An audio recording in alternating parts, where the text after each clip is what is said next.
Date 28 अगस्त। हम करेंगे worksheet number 24। तो बच्चों हमारी जो पिछली वर्कशीट थी उसमें हमने क्या सीखा था, समरूप त्रिभुजों के बारे में सीखा था कि समरूप फिगर कैसी होती हैं, जैसे सारे सर्कल होते हैं समरूप होते हैं, सारे ट्राइंगल होती हैं वो एक जैसी होती है, एक जैसी दिखती हैं, समरूप होती हैं।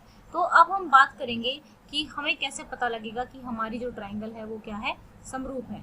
ठीक है, अगर तीनों कोण, दो ट्राइंगल्स के अगर तीनों कोण क्या है, इक्वल है, यदि दो त्रिभुजों के संगत कोण बराबर हैं तो उनकी संगत भुजाएं एक ही अनुपात में होंगी, समानुपाती होंगी, इसलिए एक जो त्रिभुज होगी क्या होगी, समरूप होगी। जैसे एंगल 2 के बराबर होगा, एंगल ए के बराबर होगा, एंगल सी एफ के बराबर होगा। ठीक है, तो इस तरीके से क्या होना चाहिए, अगर तीनों एंगल इक्वल हो जाते हैं तो हम लिख सकते हैं कि हमारी जो ट्राइंगल है वो क्या है, सिमिलर ट्राइंगल है। फिर दूसरा क्या प्रॉपर्टी है, अगर तीनों साइड समरूप हो जाती हैं, तीनों साइड समरूप हो जाती हैं तो सभी एंगल क्या हो जाएंगे, बराबर हो जाएंगे, और फिर हम फिर से कह पाएंगे क्या, ठीक है ना, उनका रेशियो क्या रहेगा, सिमिलर ट्राइंगल्स का पिछली बार सुना था ना हमने, जो साइड का कोरस्पोंडिंग साइड्स का रेशियो होता है वो इक्वल होता है। ठीक है, अब अगर मान लो दो भुजाएं, दो साइड दी हुई है और एक कोण जिनसे वो मिलकर बना हुआ है, ठीक है, अगर वो क्या हो, इक्वल हो, यदि एक त्रिभुज के कोण दूसरे त्रिभुज के एक कोण के बराबर हो तथा इन कोणों के अंतर्गत करने वाली भुजाएं समानुपाती हो तो दोनों त्रिभुज समरूप हो जाते हैं। ठीक है, अब आपने पिछली वर्कशीट में भी सीखा था कि किस तरीके से जो साइड्स होती हैं वो सेम रेशियो में रहते हैं सिमिलर ट्राइंगल में। ठीक है ना, तो ये हमने सीखा था। यहाँ पर आपको इस क्वेश्चन में क्या करना है, इस क्वेश्चन में यहाँ पे जिस तरीके से उन्होंने लिखा A/D BECF, तो ये ऐसे कोन्स को, कोरस्पोंडिंग कोन्स को लिखना है, दो ट्राइंगल के कोई भी कोरस्पोंडिंग कोण आप ले सकते हैं। ठीक है, तो यहाँ संगत भुजाओं के अनुपात, अब अनुपात भी इन्होंने लिखे हुए AB, संगत भुजाओं के AB/DE। ठीक है ना, तो यहाँ पे BC अगर है तो EF, तो इसी तरीके से दो ट्राइंगल्स आपको बना लेनी है, यहाँ से भी आप लिख सकते हैं। ठीक है, तो आप किस तरीके से लिखेंगे, पहले मैं एक क्वेश्चन आपको लिख के दिखा देती हूँ। वैसे तो ये इजी है, आप खुद कर सकते हैं, कोई प्रॉब्लम वाली बात नहीं है। ठीक है, तो पहले क्वेश्चन को इस वाले का मैं यहाँ पर लिख ली हूँ, इस वाले का, सेकंड वाले का आप कैसे करेंगे, देखिए यहाँ पे तो लिख लेंगे angle P is equal to angle A। ठीक है, और फिर angle Q is equal to angle B, फिर angle R is equal to angle C। अब यहाँ पे जो साइड्स का रेशियो लिखना है वो PQ by AP is equal to QR by BC is equal to PR by AC। ठीक है, ये हो गया हमारा। ओके, अब इसको भी सेम इसी तरीके से आपको करना है, एटलीस्ट ये चीज़ आप खुद कर लेंगे। अब हम ये दोनों क्वेश्चन करेंगे। तो देखो बच्चों, यहाँ पे क्या दिया हुआ है, इन्होंने ये जो एक फिगर दे रखी है, इस फिगर में इन्होंने क्या किया हुआ है, एंगल O कितना दिया हुआ है, एंगल A इन्होंने दिया हुआ है 40। ठीक है, एंगल O दिया हुआ है 50। ठीक है, और एंगल ये दिया हुआ है 90। ओके, अब सेकंड क्वेश्चन में इन्होंने जो साइड्स है, साइड्स का रेशियो दिया हुआ है। तो चलिए करते हैं हमारे क्वेश्चन। देखो बच्चों, क्वेश्चन में, पहले क्वेश्चन में आपको क्या दिया हुआ है, पहले क्वेश्चन में आपको ये दिया हुआ है कि ये वाला जो एंगल है, ठीक है, एंगल A दिया हुआ है, एंगल A दिया हुआ है आपका 40। ठीक है, AOB दिया हुआ है 50 और OBA दिया हुआ है 90।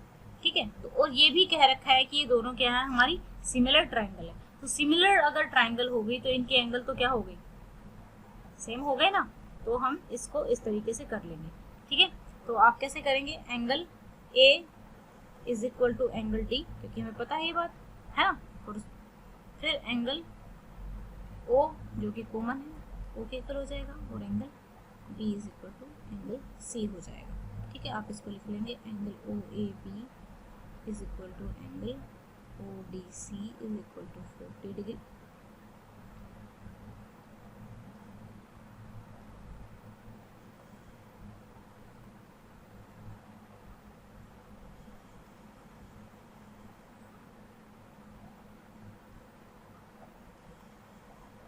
क्यों हो गई ये इक्वल, आपको पता है कैसे हुआ ये इक्वल, आप बता सकते हैं।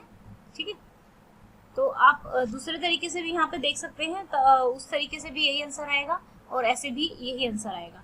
ठीक है ना, तो जैसे आप वर्टिकली अपोजिट करो उससे भी यही आंसर आएगा। तो यहाँ पर हमने क्या लिया है, क्योंकि ट्राइंगल क्या दी हुई है, सिमिलर दी हुई है। ठीक है, तो अब हम करेंगे अपना सेकेंड क्वेश्चन।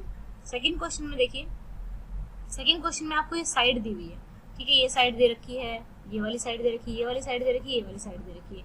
तो जो इस साइड का रेशियो आएगा, मान लो इसको मैं x मान लेती हूँ, इसको y मान लेती हूँ, तो हमारा किस इसी रेशियो से आ जाएगी साइड में।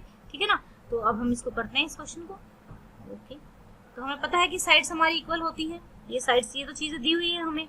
तो in a triangle DEF and triangle TQR क्या हो जाएगा, DE upon TQ 2/6 is equal to 1/3। उसका भी हमारा क्या होना चाहिए, EF is equal to QR is equal to 3/9, तो 1/3 हो गया। ठीक है, फिर DE upon PQ is equal to EF upon QR। ठीक है, तो ये हो गई हमारी पहली इक्वेशन। अब इसको आगे सॉल्व करेंगे हम।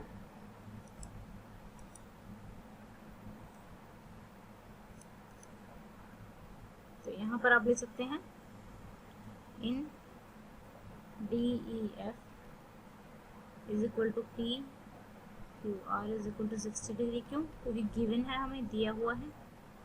ठीक है, फिर यहाँ पे क्या करेंगे, फ्रॉम फर्स्ट एंड सेकेंड हम कह सकते हैं, क्योंकि साइड, दो साइड इक्वल हो गई, वो जो प्रोपोर्शन में हो गई, और एक एंगल, तो कौन सी प्रॉपर्टी लगेगी, SAS। ठीक है, SAS बाय